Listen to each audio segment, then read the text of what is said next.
好，医护人员要小心了，因为有部分新冠肺炎出现脑病变，比发烧咳嗽更早，要很小心哈。那另外呢，也有人出现腹泻哈。张尚存说，观察后决定是不是纳入筛检，通报症状。因为现在各种新的状况跑出来了，不知道到底怎么回事哈。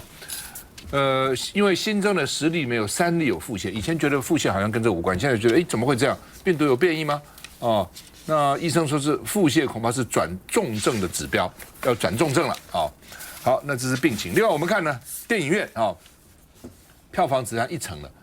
威秀、国宾、秀泰、星光4大影城，希望政府下令全台电影院关门啊，就电影院哦，怕群聚感染啊，对不对？所以关门啊，哦等等。那他为什么要去关门呢？因为关门以后，他们大概认为政府就会对他们纾困啊。那陈时中说呢？电影院不是我管辖的，我很难达成要求啊。那你不是疫情指挥中心，照理你统管呢？对啊，你不要忘了，你现在不是卫福部长呢，你是统管的，你比苏贞昌还大，通通是你管，不是啊？你等于是总统一样伟大。本来很多国家，好像美国是副总统当指挥中心的指挥官啊，很多国家是最高领导出来当指挥官啊。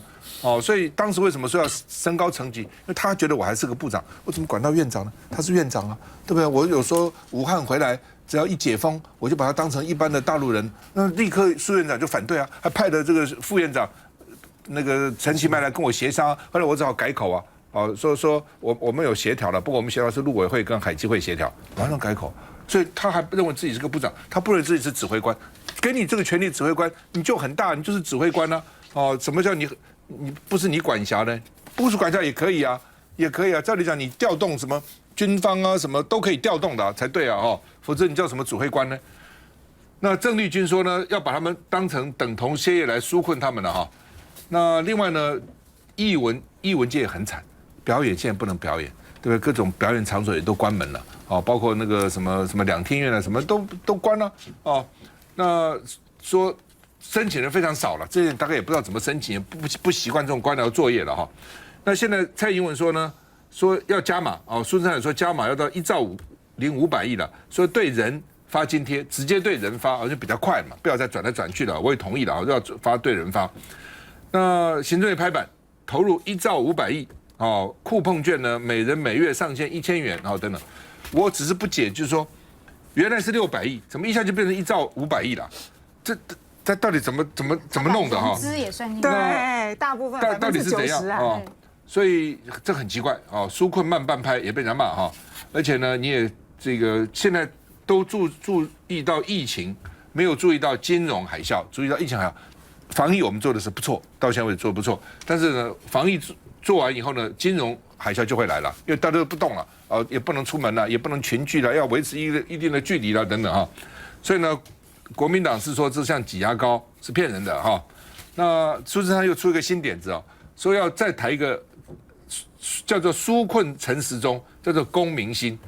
每天向国人报告，就是说，我不知道孙川想什么，就是说，现在陈时中每天不是开记者会2点吗？今天增加5例，明天增加8例，3例是本土，10例是境外。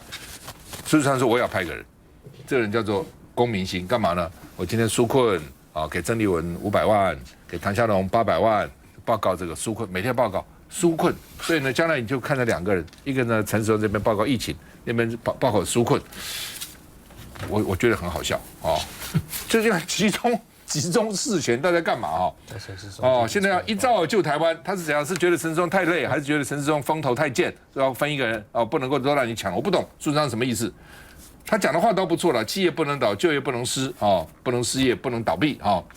好，国民党说要花在刀口上。今天联合报好像很大一个新闻说，如果将来达不到社交距离，就应该停业。哎。换句话说，你餐厅如果说达不到社交距离就停业，啊，或是什么达不到停业，可以啊，停业啊，你要不要补助我？这很重要啊，你不能叫我说停就停了，通你规定的，对我也愿意替防疫尽一份心力啊。那我活不下去怎么办？我员工的薪水谁发？你要讲清楚啊，而不是说，哎，这个很严重的强制处分要你停业呢，停业是很严重的事情呢，对不对？比如说原来我这个餐厅可以容纳50个客人。我现在可能只能让10个客人，我是经营还是不经营呢？我经营我一定赔钱嘛，我不经营我这个餐厅还搞不搞呢？哦，那在这种情况之下，那你政府要我做我就做了，你要不要补助我？要不要补偿我呢？我们看美国是花了66兆，日本是拿16兆，南韩拿1.18兆，新加坡拿1.16兆，德国拿24兆。我们原来说600亿，我说600亿怎么够呢？好像说1000亿，1000也不够啊。好，现在1兆很好，那1兆怎么用呢？是不是以对人对这些企业的补助为优先呢？来，俊兄，你都把最难的问题丢给我。你执政党啊，你我跟大家报告哈，防疫啊，说实在，困难是困难，复杂是复杂，还没有整个经济这个抢救的那么复杂，对，它的联动性太大了。对，其中刚刚赵大哥有谈到一个金融危机，这金融危机是什么？金融危机就是银行也被拖下水了，没错，银行也被拖下水了，因为没有流动了就完蛋了。那整个这个经济的引擎就停掉了啊，这个是很危险。那我们会不会碰到这个问题？会啊，为什么？因为现在全球都是在冻结状态。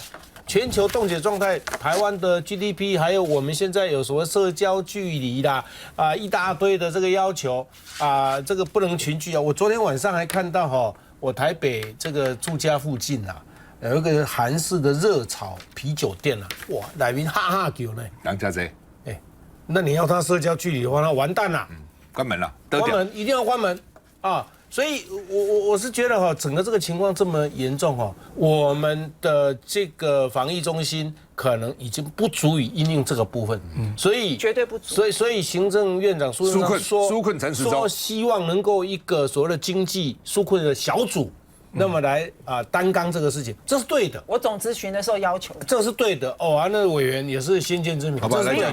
我总咨询要求的，因为我们原本的预算规模只有 GDP 的不到600亿嘛，600亿太少了啦。啊，那这个本来经济部长说，他现在一下变做什么？对，因为经济部长说，因为美国看5级啊，但看不级啊。哦，主计部长不是说牛车轮吗？慢转也会到吗？所以我们其实已经呼吁很久，说你太轻忽经济的疫情。那这个其实也不是我讲的，其实就是雄狮的老板讲的，就是说我们现在的经济是需要的是叶克膜，你还给我感冒药吃。我们需要经济的陈时中来救我们，不然我们活不下去了。所以我才跟他质询说，我们需要经济的陈时中。那他必须是要能够统管所有相关的部会，因为包括物资、包括纾困、包括很多的问题。那后来他今天是派了龚明鑫，这1兆多里头有90%其实是融资贷款，就是说。它不是真的纾困呐，是你去借钱，它政府的支出只是利息而已嘛。所以那对厂商有什么用啊？给你借得到钱，对啊，借钱我要还呢，我不是借钱不是给我的，借钱爱还呐。所以我才说，你现在纾困就是你真的要是补贴这些厂商，补贴这些劳工才是真正实惠的嘛。日本零利率20年。经济还是这么烂，对呀，没有用，来，对不对？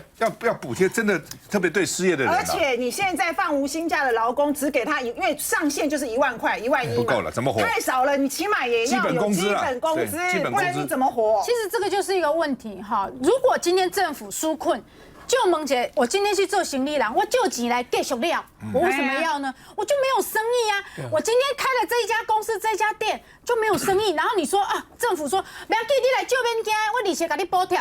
啊，我借回来啊，继续料啊，我负债不就越来越多？我只是不用付利息，又不是不用还本金，所以我觉得这一波的所谓1兆，我觉得有点放错重点。经济行为有2种啦，一种是生产，一种是消费啦。现在是没有消费，我们的生产很 OK 哦，我们的民生物品的股价都在涨哦，做出来没有人买了。对，我们的网络购物的股价也都在涨哦，可是是消费方面的股价都在掉。现在的政府，它基本上都是用那种就是棒槌安高薪的方式，就是我把很多的人告诉你一个很大的数目，超乎人家数目摆在那里，这跟赌场在告诉人家说我钱很多，你尽量赌吧，一样的意思，就是你尽量赌啊，跟很多银行说你不用挤兑，你看我钱那么多是一样的，那是棒槌安高薪。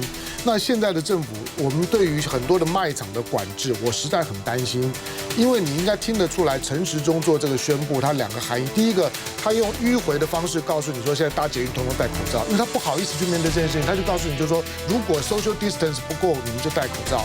第二个，今天如果不能够维持距离，下个阶段就是封城。其实他现在在告诉你，就是说大家要维持社会距离的意思，就是说我不封城。可是如果你今天连这些卖场啦，或者像这种餐厅啊等等，我们都要睁一眼闭一眼。那你接下去的封城的几率就会大幅提高啊。这是我觉得眼前的执法应该要严格一点。